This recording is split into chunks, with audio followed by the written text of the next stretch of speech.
Hello everyone and welcome to another training video. So we're going to see how to do a full start up and shut down of the Chinook CH-47D from X-Trident using the provided checklist. And then as usual in subsequent videos I will show you alternative ways to do the start up. So here we're going to come to options and controls. Here by default it should be on both, and by the way I don't know why my configurations are not saved. And here also SAS level, I like to keep it on low, but if you want any other, it's personal preference. And this is to make those options available, so you can tell the autopilot to hold the heading, hold IAS, and you will have your TRCAN GPS. And here it's just to activate them. So I activate them in the cockpit or using shortcuts. Then lights is just to manipulate the lights and external light. And by the way, like I said, each time I have to set it again. So setup, here I have a centering joystick. I find that the trim works best here. And same thing here for response curve. I have to set it again each and every time. Don't know why.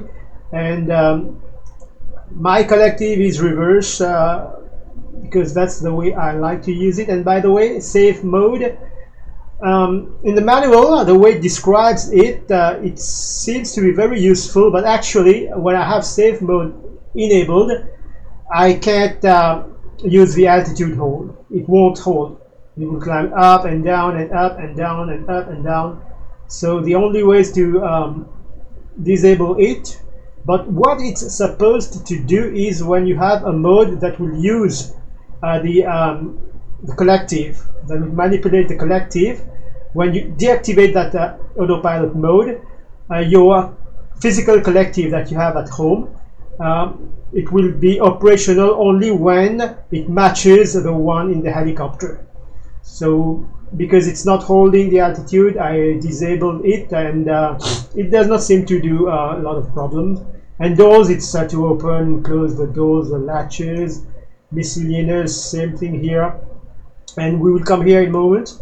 It's just to, if you want to put the skids, now it's not going to remove the wheels and put skids like the helicopters with skids. No, the Chinook is still going to be a helicopter with non-retractable gears. It's just at the skids where the wheels are, so that you can land on the snow or that kind of terrain. And if you want to have the hook, hoist, etc. loads, if you can do sling load operation, fuel if you want to use a fuel truck, fuel, etc. So you can experiment with this. And sound, I like the default one, except that the APU is going to be loud, as you can see.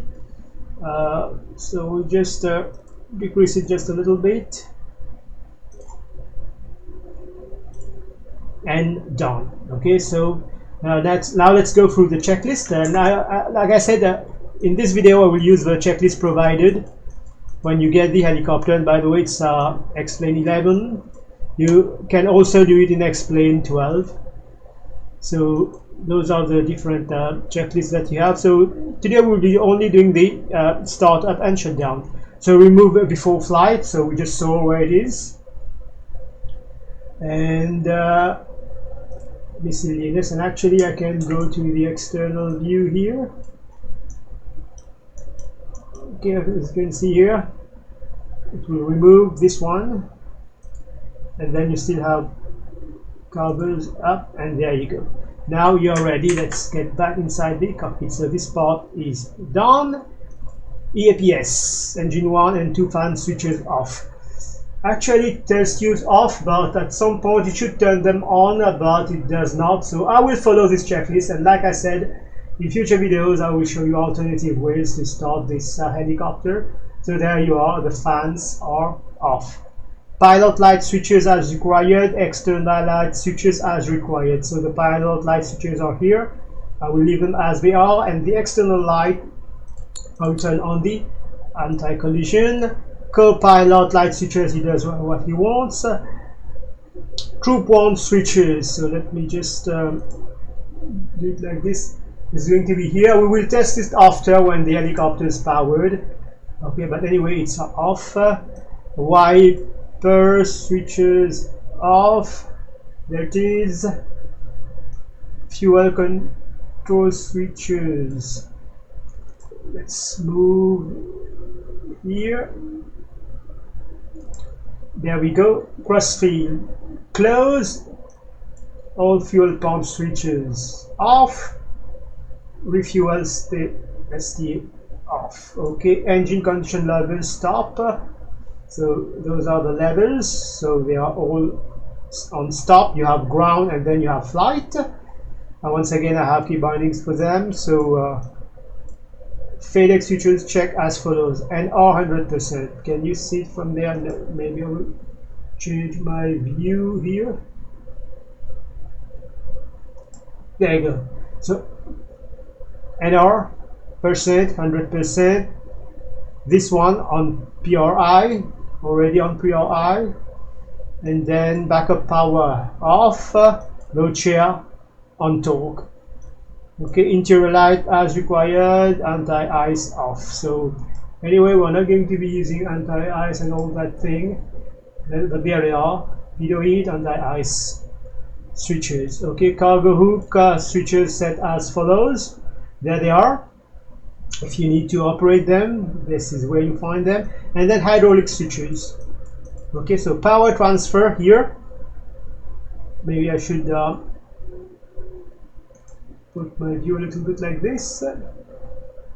There you go. Power transfer here, and then flight control switch both. So here you have two, down one, middle both. Brake steer switch on. When it's down, it's on. You can't see it, but it's on. Okay, when it's up, it's off. So it has to be down. Oops. How do I do that now? Can I get the switch? There it is. Tricky. And then ramp power switch on. There it is. On, off, put it in the middle, on. And then ramp emergency switch, hold, cover down. Okay, hold, cover down. Otherwise, up or down. Okay, to operate the ramp. This is done. Fire pull handle switches in. Now we're going to go down.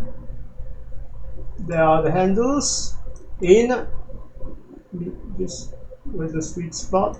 There it is. Close this. Agent disk switch check. Okay, so here, depending on which fire bottle you will be using, then you will switch to 1 or 2.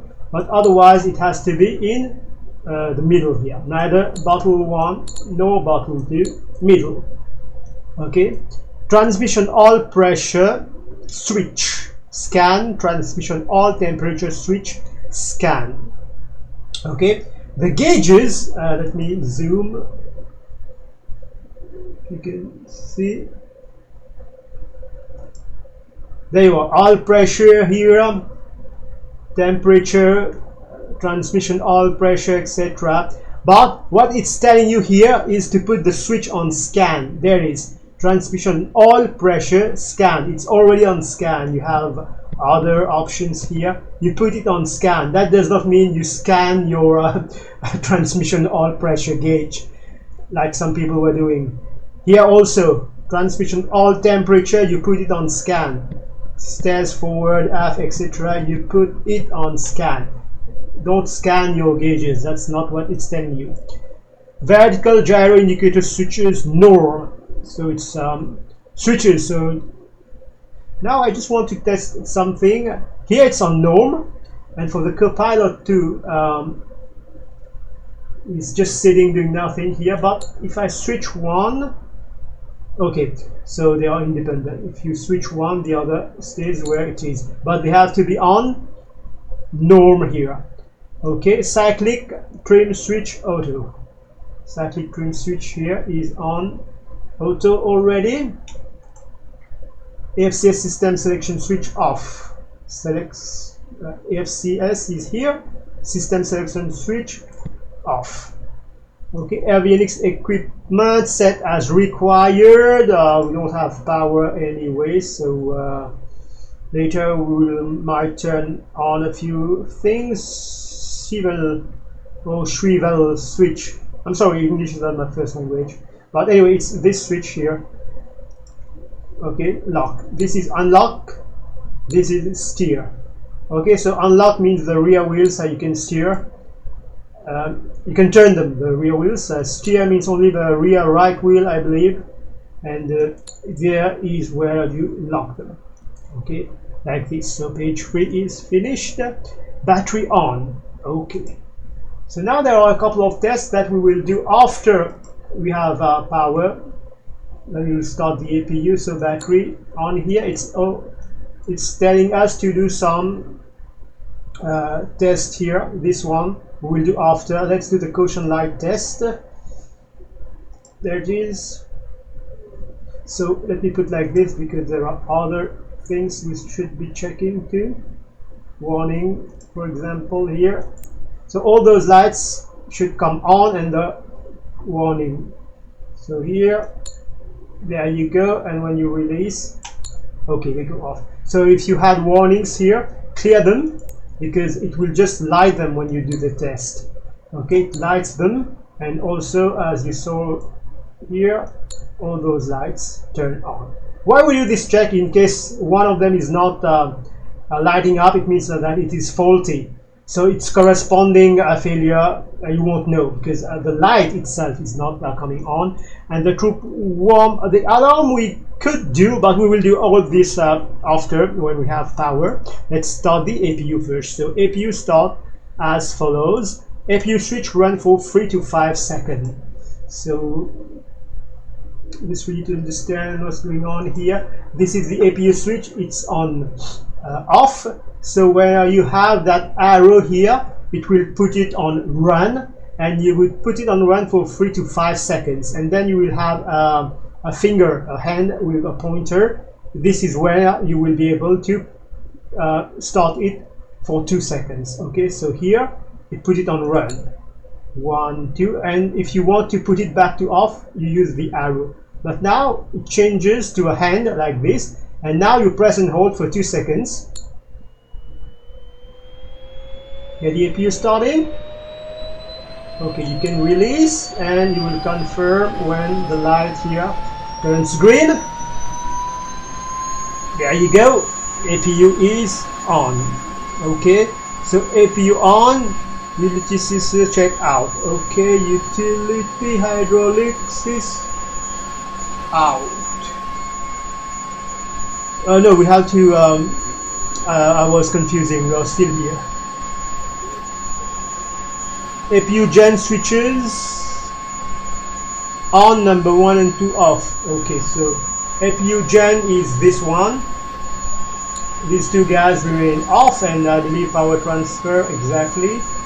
Power transfer, those two guys come on.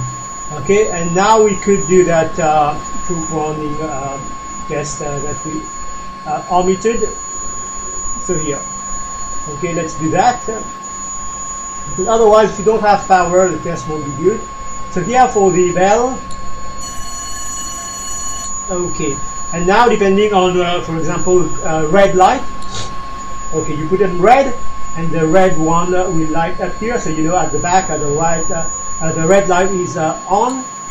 There are no lights, and then green light. Okay, so it's written here red, and here it's written green, depending on which you choose. And here we will just put it on off, no red, no green. Okay, avionics as required, so we won't be actually flying today, but if you need to turn some systems on here, okay, you can turn the Doppler on, countermeasure, anything you need, okay, you can then turn them on. Let's continue, Peter. Now those two guys here are actually physical tests. You have to check for the heat and the windshield. Okay, physically check for windshield heat. So of course we can't physically check them, but the switches are here. Okay, the pitot heat here, on off, and the windshield, this is the co-pilot windshield, this is the pilot windshield, and this is the center windshield. So in case you didn't notice, let me take this off. So I have one here, co-pilot windshield, center windshield, pilot windshield. That's what it's talking about. So searchlight fill switch. Okay, there it is on the collective. Check and set as required. Okay, operational. I will put it on off. Parking brake set. You also have a light here indicating that the parking brake is on. And anyway, either you use key bindings or you can manipulate this guy here. So I don't know if you will notice, but when it's inside, it's off. When it's pulled here, it's on. Okay, so you set it. Cruise guide indicator. Check for pointer in white test band. Cruise guide indicator. There it is. Okay, this is the white band he's talking about. So there are two positions here. So you put it up, the needle will come to this, how we call it, the test band, the white test band, and when you will put it up, it will also come in the white test band. So do this. Good. And then like this. Good. Next, altimeter set and check as follows. Barrow altimeter set and check. Okay, so we're not actually going to fly today, but anyway, you know what is barrow altimeter. There it is. So if it is 10, 13, whatever the information is, you just check it, and you also cross check with the airfield elevation. So let's actually do it, but I know it's 1010, and I will tell you why. There it is. If you don't have the value, details 1870 feet. Okay, so here it's 2984. Okay, when you convert it, it's 1010. But you can also use this figure here in any helicopter or aircraft, by the way, not just in the Chinook. So 1870. So there it is. Okay, 1870. So that's the field elevation. So you know you have the altimeter set properly. Okay, but do note that here it's in millibar. If you need inches of mercury, okay, you have to use a converter. Fire detector switch. There is. So test, check fire warning lights, release switch out. Okay, test. Light, release off. Fuel quantity, check as required. Actually, we have different options here. So that's the total. Okay, total fuel quantity. So if you want to know the main, aft, forward, etc., rear, aft, main, forward. Okay, that's how you check it, but here's the total. And then cyclic trim, check ground. There it is. Okay, if you want to manipulate this, it's not on, in fact it's GND, the N is behind that needle here. Let me tell you how you can do it. You can do it only in the ground, in the manual mode. Okay, so hopefully you will be able to see it if I put like this. Okay, those switches, aft, forward. Okay, so here. Okay, now maybe you can see it better. G and D. Okay, but usually if you fool around with it, just make sure it's back to GMD and put it on auto. It's supposed to be on auto. Okay, AFCS. I hope you will be able to see it here.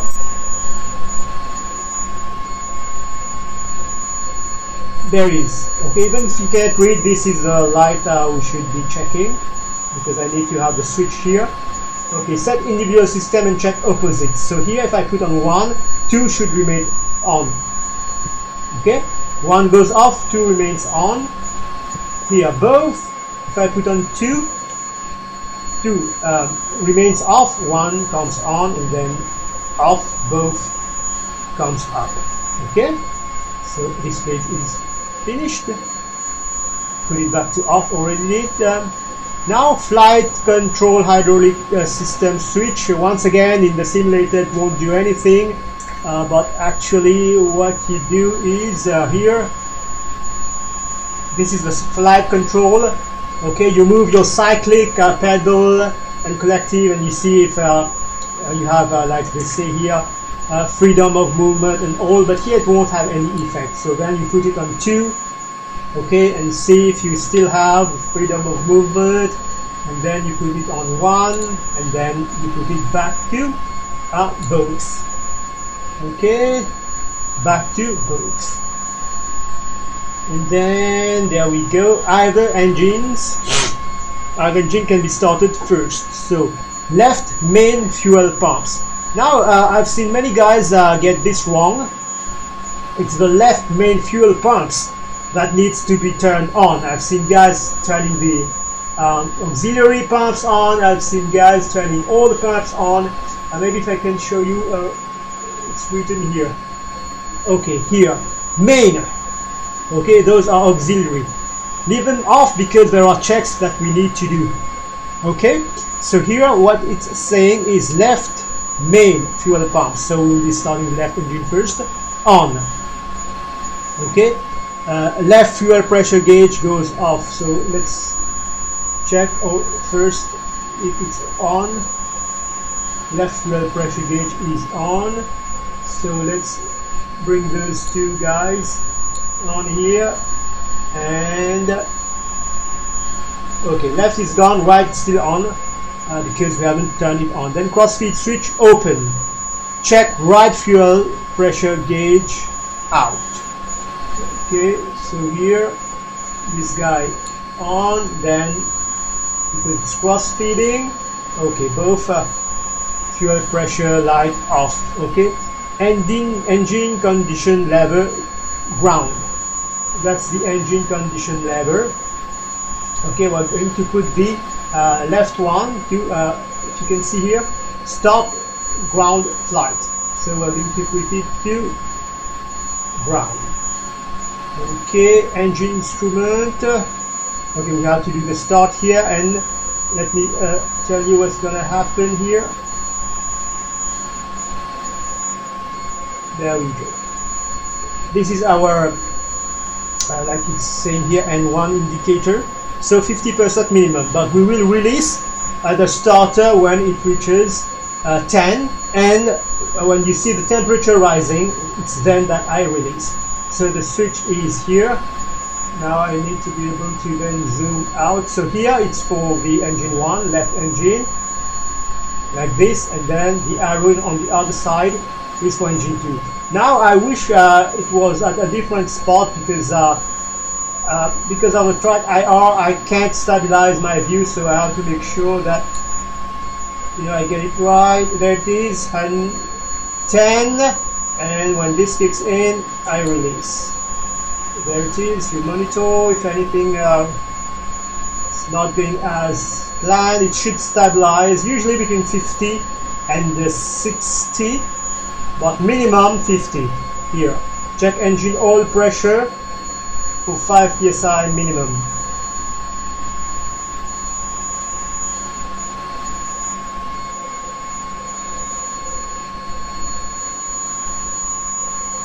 Okay, so why is it that big?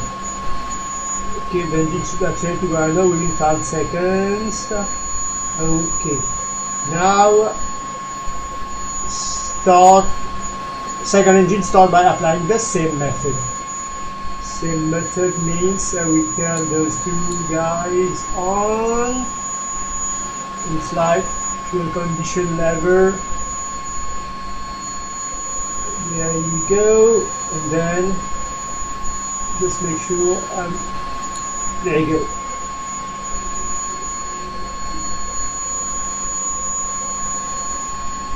Okay, I release. Same thing here.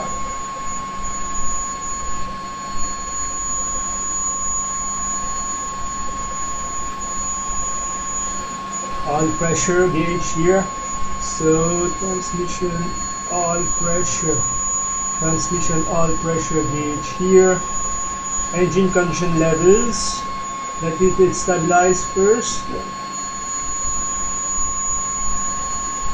Actually, the startup is much quicker. It's because I'm explaining, that's why it takes time, but it's much quicker. Engine condition levels gradually increase to flight. Okay, those are the condition levels. Now we'll gradually increase them to flight. Gradually, slowly, smoothly. And actually you should be looking here.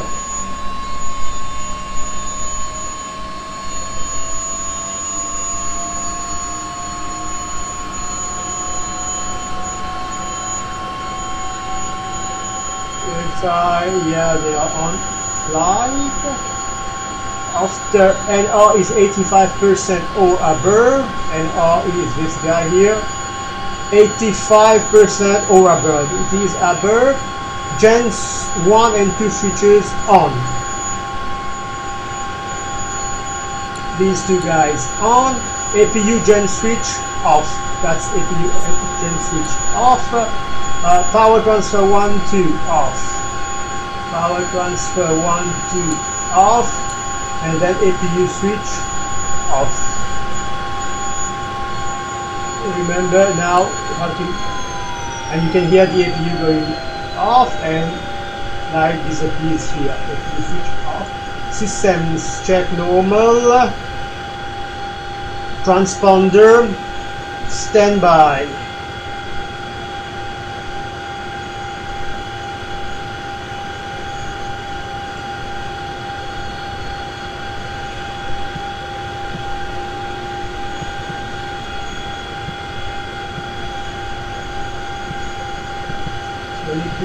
Okay, left, right, okay, so there it is off.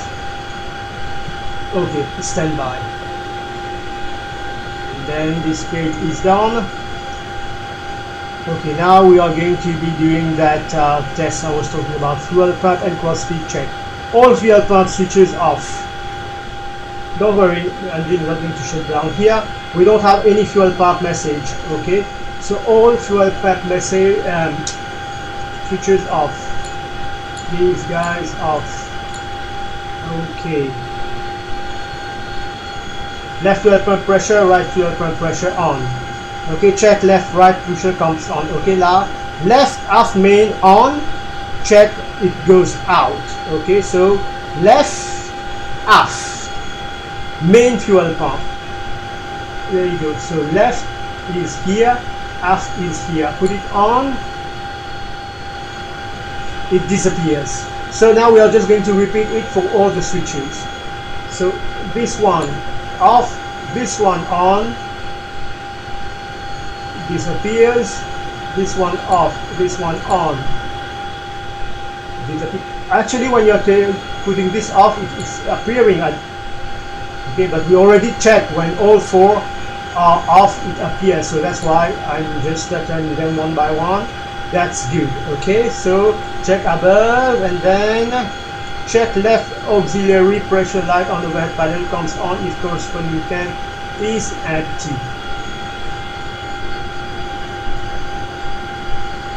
Okay, let's put that back on. So now we will turn our auxiliary pumps one by one on, and if the light goes on here, it means that the tank is empty. So this one, yep. Tank is full. Tank is full. Tank is full. Tank is full. Okay, so since the light does not go on when we turn those pumps on, it means that the tanks, the auxiliary tanks, are not empty. So our tanks are not empty. So set pump to off. Okay, we've already checked the remaining auxiliary pumps. Okay, all fuel pump switches on. Okay, off is corresponding tanks are empty, but we saw none of our auxiliary tanks are empty. Now we can turn them all on. Okay guys, that's the proper way to do this. And then cross-feed switch, close it there. VGI switches as required, so whoa, I will keep it on norm. HSI compass synchronized with magnetic, so it's 2-1 here. Magnetic compass synchronized. Okay, so attitude indicators, yep. Radar altimeter if you want to set it.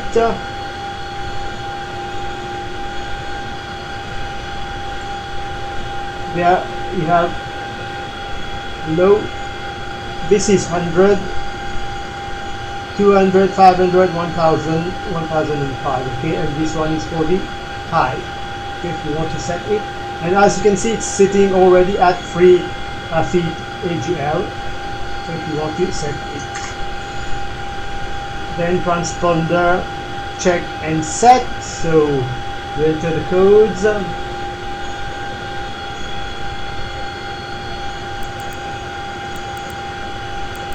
Okay, and then whatever.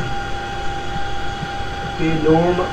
Okay, emergency if you have an emergency, so don't put it on emergency, but you put it on norm usually. So here we will leave it on standby. And remember, depending on which country you are, you insert your corresponding transponder code. Oops, missed it. 7 and then 0. There you go. As required. So what it means, as already explained, if you are to ground taxi, you put it on unlock. Okay, if you are to hover take off, I usually leave it like this, locked. FC switches as required, we need them. Okay, we need them, so I will put it on both. Okay, so now all the lights are off. This is the parking brake. Okay, cyclic trim indicator, check it. Ground position. Okay, ramp and cabin door as required. So if ever, okay, I have key bindings, makes it easier if you need to operate that. Open or close. There you go. Parking brake once again, as already said, as required. And usually I take off with the brakes on, because I have the same pedal for brakes and anti-torque pedals, so it's not practical at all. There you go, this page over. So now taxi, before hover, etc. Like I said, if you want to hover taxi, we will see it in future videos. So the starting up is done, and then we will do the shutdown, engine shutdown. Okay, so after landing, flight controls neutralized. Okay, flight controls neutralized. Cyclic trim indicators, GND position. Okay, already there. Ground position as required. Transponder as required. You can actually go ahead and turn it off. Searchlight, once again, we did not even use the searchlight as required. Anti-ice, if it was on or off, etc. You make sure they are off. Now, flight controls neutralized. Thrust full down. Parking brake already set. Heat switches. Sure, we didn't touch them, but there they are. Okay, you want warm, etc. And then this guy off and stowed as required. Searchlight. Okay, if it was here, put it on off. AFCS system selector, this guy off. Ramp as required, main door as required. Now we will start the APU again, same process as we did for the engine shutdown. So here, 1, 2, 3, 4, 5, and then get the APU starting. Release. Make sure APU on. APU gen switch on. Gen 1 and 2 switches off. APU 1 switch APU switch on, Gen 1, 2 switches off, and then the power transfer switches on. Okay, and now cyclic trim indicators, ground indication. Okay, so we just cross check. They are still ground indication. Okay, engine condition levels, ground, start 2 minutes, cool down. Okay, so we will put these guys ground.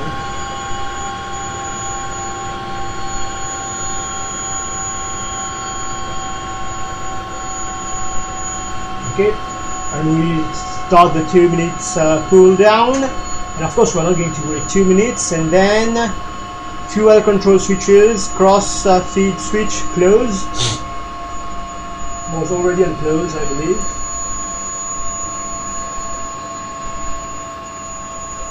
Yep.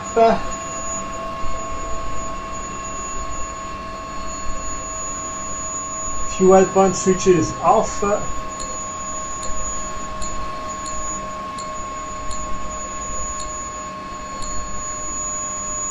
Fuel stay as required. Now after 2 minutes, engine condition levels stop. Okay, so we put them to stop. In fact, the sound you're hearing is the APU, the engine are shut down. Avionics off. EAPS fan switches already off. We did not turn them on, by the way, so there they are. And actually they should have been turned on, but it was not mentioned in the checklist. That's why I would say in future videos I will show you other ways of starting the helicopter after rotors have stopped. Okay, so the rotors are still turning. They will come eventually to a stop. Let's pretend that, yep, they're already at a stop. So power transfer 1 and 2 off.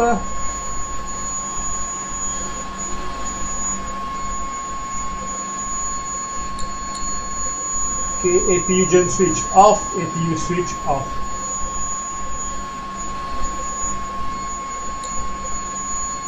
APU off. Light switches off as required, and then battery off. Okay, and usually at that part here, you wait until the rotors have stopped, but just to kind of continue with the video. There it is. That's the last page.